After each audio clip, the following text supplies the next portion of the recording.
I wanted to make this film mainly because when I was writing it, I became inspired by the story of this specific painting called The Rain Woman. And The Rain Woman was a painting that like all these families who owned it like became like utterly like schizophrenic and like paranoid over it. So like in that time in my life is the same time I was reevaluating the value of art, and kind of I wanted to explore that relationship between like art and obsession and like craziness and meet in the middle. So we modeled the sound after like symphonic sound. I'm by training a pianist. So we added a level to the sound where we captured the actual room.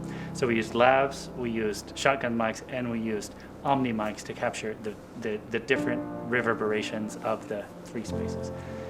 So it's very musical in its design. Just a generic film note is like, and I think this is lost in the digital era, is the innovation is not in the camera, it's in the film stock. And so when you get a look, it doesn't come from, you know, like in a modern camera sense. It's not how awesome your sensor is or what kind of programming is put into the computer itself. It's all about the stock you put in. And that's why like choosing the film in the beginning is kind of the biggest step in terms of the look of your film. So when I was writing this script, I reflected on some of my like favorite films from the past, and I was struggling figuring out like what in common like thematically and like character-wise I liked about them. But I did one thing that was evident, realized that they were shot on film. A lot of people that shoot on digital don't really like have the appreciation for film. There's obviously a process involved in like loading a film stock into a magazine for, you know, this kind of process versus just simply sliding in an SD card. But I think one thing that people don't really consider is like it makes the whole set a little more rigid in what you can and can't do. So it kind of got me thinking. And when I realized the school had like an arsenal of like actually really good quality film gear that no one was using, it just kind of like sparked me and gave me an idea like, let's use this because no one's using it. Let's try it. And that's what happened. And like we set it in our goal that we were going to shoot on film no matter what the funding was. We were going to raise that money, and we did. We set up our crowdfunding on Bozeman Arts Live, just a local website company, and they gave us a lot of publicity for that. And then after we shared it on our social media with family, we got funding pretty quickly. Loading a can is pretty meticulous, but it's not that hard once you get it down. There's just a black tent that you put your hands in. You can't see anything, obviously, and you're just feeling around to essentially feed the 400 feet of film from one side to the other side, get it set, seal it up, and then it's good to go, and then you can take it out of the tent. It was really nerve-wracking because you didn't really know, obviously, what it was going to turn out like. It was definitely like a relief when Ben called me yesterday saying all the film was pristine. The main theme of Red Compulsion revolves around the power of intimate art and how that leads into obsession.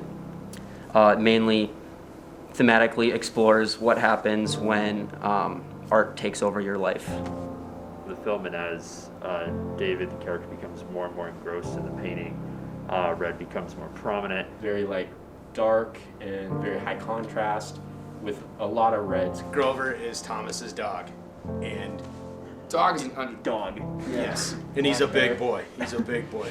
But Dan has it in his head that this dog weighs 150 pounds. The overall desired look of the film was kind of like a dark, like a little bit more gritty side, but we also wanted to contrast that with like the white brightness of like a modern art gallery.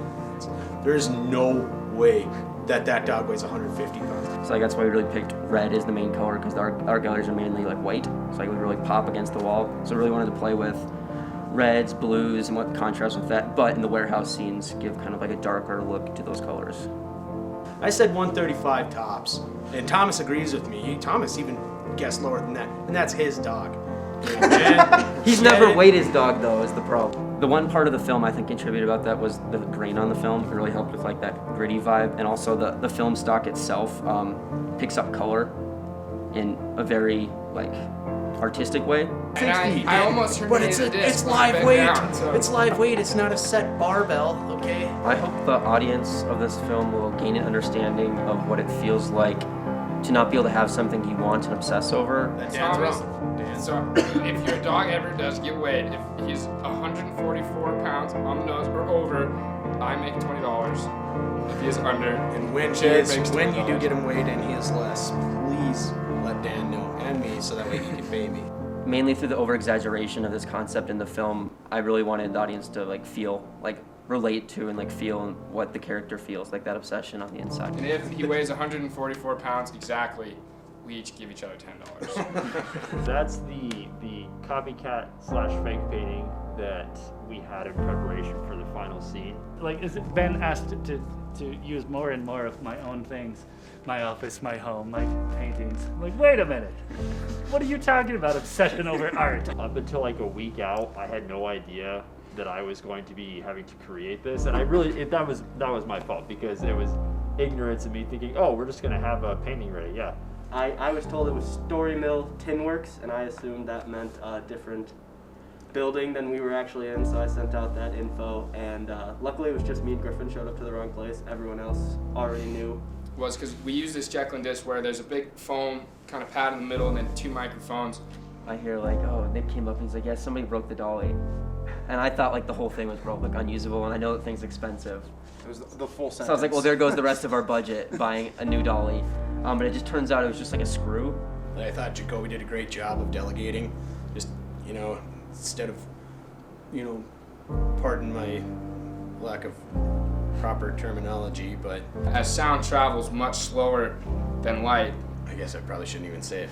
a camera microphone is catching everything at the same time, but when you listen to something, one ear hears it, and then the sound travels all the way across the room and bounces back, and then your other ear hears it. Instead of pussyfooting around the idea, he just said, hey, this needs to get done. You do this, you do that. And that's exactly what you need to do.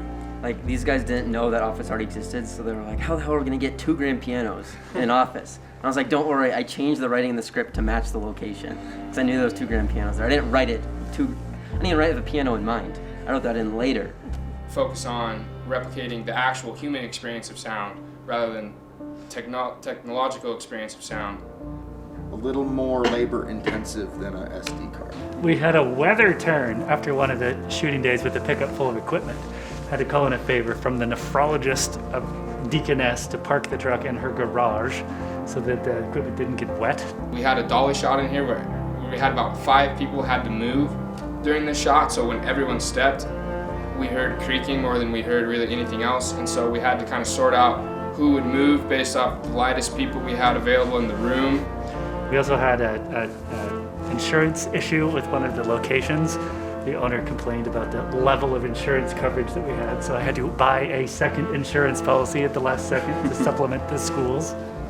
And we all had to take off our shoes, we were all in socks. In a hilarious interaction, he actually threw a fit right in front of me over a waffle cone. I could sense some nerves in the managerial departments of this film set. Like the whole time showing up, it was more fun than anything. It didn't seem like, to me, it didn't seem like work. They were out of waffle cones, and went on this. He actually he made the employee pulled a waffle cone out of the garbage can and fill it with ice cream, so he could have it. We had a kind of a time constraint because we were paying the employee, right? Yeah, hourly to be there. Hourly to be there for us. And when I saw that, then he turned around and introduced himself. And I was like, we found David. So I emailed him a little bit later and said, if you can throw a fit over a waffle cone, you can star in this film. If anything, we got in more trouble laughing than we had to be told to shut up quite a bit because we were laughing too much. So I had a great time.